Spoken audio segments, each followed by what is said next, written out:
کہ آپ نے کئی مرتبہ یہ حدیث بیان کی ہے کہ 6 لوگوں پر اللہ تعالیٰ نے لعنت فرمائی ہے، جن میں سے ایک میری سنت کو ترک کر دینے والا بھی ہے۔ چنانچہ اس دن میں جو لوگ فرض نماز سے جڑی ہوئی 12 سنت موقدہ چھوڑ دیتے ہیں، کیا وہ لوگ لعنت کے مستحق نہیں قرار پائیں گے؟ وضاحت فرما دیں۔ ہمارا ایک کلپ اپلوڈ ہوا تھا کہ جو لوگ نماز نہیں پڑھ سکتے سنتوں کے ساتھ، جن کو صرف عشاء کی 17 رکعتیں بتائی گئی ہیں، تو ان کو بتایا تھا ہم نے دن رات میں تو ٹوٹل رکعتیں 17 ہیں، جن کی پوچھ آپ سے ہونی ہے، 2 فجر کی، 4 ظہر کی، 4 عصر، 3 مغرب، 4 عشاء۔ وطر اور سنت موقدہ یہ سب سنت عبادات ہیں، بلکہ نفلی عبادات ہیں۔ سنت جب ہم کسی کے اوپر بول رہے ہوتے ہیں تو اس سے مراد طریقہ ہوتا ہے۔ آپ قرآن و سنت میں اللہ تعالیٰ نے سنت کا لفظ اپنے لیے بھی استعمال کیا، سنت اللہ، کیا مطلب؟ اللہ کا طریقہ۔ یہ نہیں ہے کہ اللہ نے کچھ خود کر کے بتایا کوئی عبادت کا طریقہ، نہیں، اللہ تعالیٰ جو ڈیسیژن کرتا ہے، جس طریقے سے معاملات کو لے کے چلتا ہے۔ اس طرح نبی علیہ السلام کا بھی طریقہ کار ہے، جیسے نماز کا ہم کہتے ہیں سنت طریقہ، جیسے نبی علیہ السلام نے قیام کس طرح کیا، ہاتھ کیسے باندھے، رکوع میں کیسے کیا، تشہد میں کیسے بیٹھے، یہ سب کی سب طریقہ، ان معنوں میں بات ہو رہی ہوتی ہے۔ تو سنت کہتے ہیں طریقے کو۔ نبی علیہ السلام کا ایک مبارک طریقہ ہے، صحابہ کرام کا ایک طریقہ ہے جو نبی علیہ السلام سے انہوں نے سیکھا، اس طریقے سے وہ آگے ٹرانسفر ہوا۔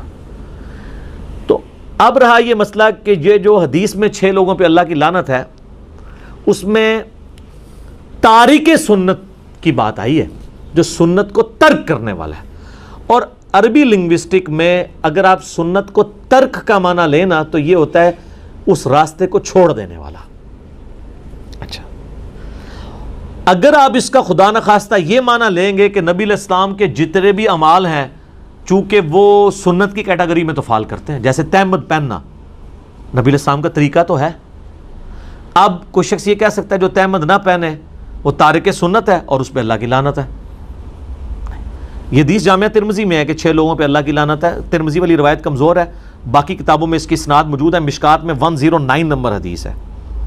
سنت کو حقیر سمجھ کے چھوڑنے والا، سنت سے نفرت کی وجہ سے سنت کو چھوڑنے والا، ایک تفسیر اس کی بنے گی جو محدثین نے کی ہے۔ دوسری یہ ہے کہ اس سنت سے مراد وہ سنت ہے جو سنت واجبہ ہیں، یا وہ سنتیں جو فرائض میں شامل ہیں۔ فجر کی نماز پڑھنا سنت ہے کہ نہیں؟ اپنی انٹینسٹی میں فجر کے 2 فرض ہیں، لیکن طریقے میں جائیں تو حضور کی سنت ہے نا؟ تو فجر کے 2 فرض وہ سنت ہے جس کو ترک کرنے والا لعنت کا مستحق ہے۔ تہمد وہ سنت نہیں ہے جس کو ترک کرنے والا سنت تارک سنت آئے گا۔ تو یہ 3 مفہوم بن جائیں گے۔ ایک ہو جائے گا حضور کا طریقہ، اس کو چھوڑنے والا حقیر سمجھ کے، نفرت کر کے۔ اگر کوئی تہمت سے نفرت کرے گا اس پہ لعنت فٹ ہو جائے گی۔ دوسرا یہ ہے کہ وہ کام تو فرض کر رہا تھا لیکن سنت طریقے پہ نہیں کر رہا تھا۔ نبی علیہ السلام نے ایک نماز کا طریقہ تعلیم فرمایا ہے، جس طرح کہ صحیح بخاری میں آتا ہے، سیدنا معاذ ابن جبل تھے یا حذیفہ ابن یمان تھے جنہوں نے ایک شخص کو دیکھا بڑا تیزی سے نماز پڑھ رہا تھا، حذیفہ ابن یمان۔ انہوں نے کہا تو اس طرح ہی نماز پڑھتا رہا تو اس طریقے پہ نہیں مرے گا جو محمد صلی اللہ علیہ وآلہ وسلم کو اللہ نے تعلیم فرمایا۔ نماز تو وہ پڑھ رہا تھا لیکن حضور کی طرح وہ سجدے اور رکوع نہیں کر رہا۔ تو دوسرا مفہوم یہ ہو گیا۔ نمبر 1 مفہوم کیا ہوا؟ سنت سے نفرت کرنے والا۔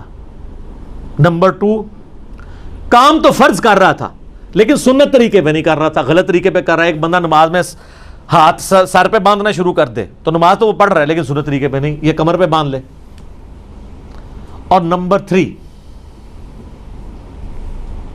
ایسی سنت چھوڑنے والا جو سنت فرض تھی، چاہے حقیر سمجھ کے چھوڑا یا بغیر حقیر کے۔ ایک بندہ کہ میں نماز کو حقیر تو نہیں سمجھتا لیکن سستی کی وجہ سے نہیں پڑھتا، وہ بھی لعنتی ہے۔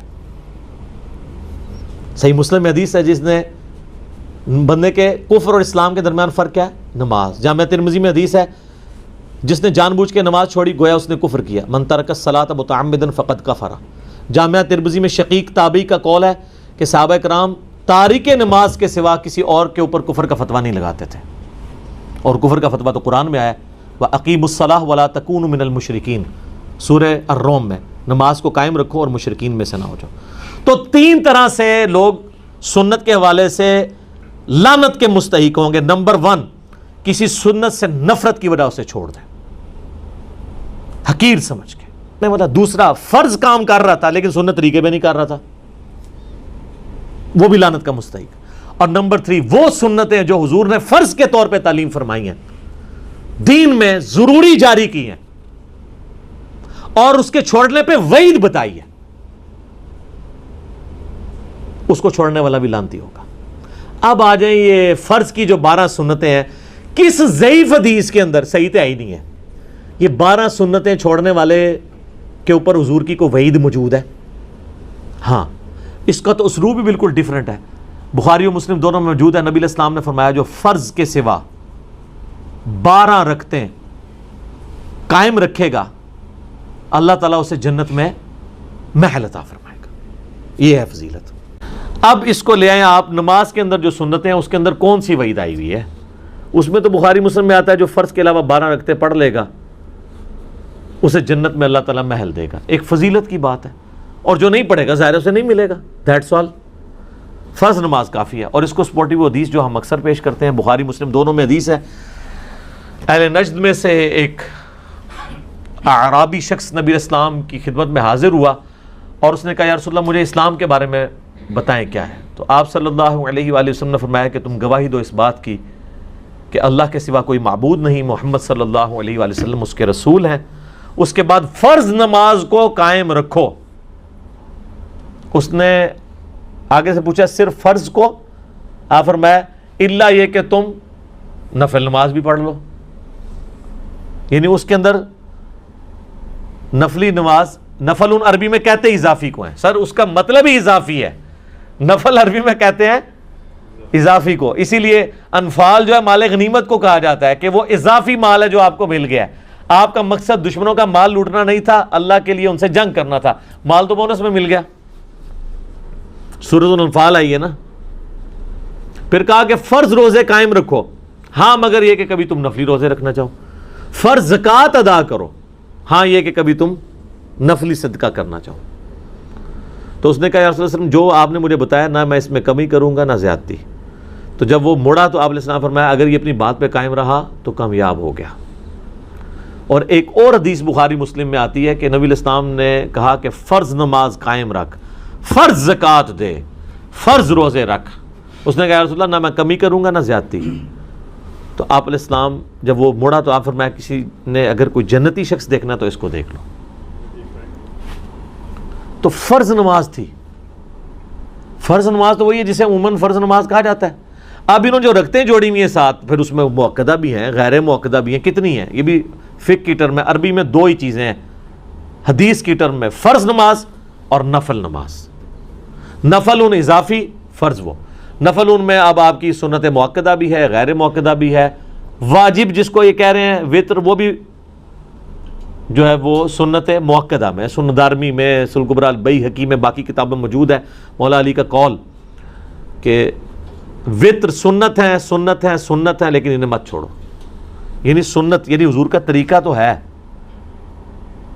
اور اس اعتبار سے وہ کہہ رہے ہیں یہ سنت کی کیٹیگری میں فال کرتا ہے اپنی انٹینسٹی کے مطابق، تو اسے مت چھوڑنا، لیکن اسے مت چھوڑو مراد یہ کہ فرض تو نہیں ہے لیکن یہ تاکیدی سنت ہے اس پہ عمل کر لو، وعید پھر بھی کوئی نہیں۔ تو لہٰذا جو سنت مؤکدہ تاکید کی گئی سنتیں ہیں ہماری کوشش ہوتی ہے ہم اسے پڑھیں، کبھی کبھار کبھی کوئی علمی مصروفیت کی وجہ سے چھوڑنی پڑ جائیں یا کبھی سفر کی وجہ سے وہ ایک علیحدہ چیز ہے، ادروائز عموماً کوشش ہوتی ہے کہ سنتیں بھی پڑھی جائیں، لیکن اگر کوئی چھوڑ بھی دیتا ہے اس کے اوپر کوئی وعید نہیں ہے، کوئی وہ حرام کا مرتکب نہیں ہے، وہ کوئی لعنت کا مرتکب نہیں ہے،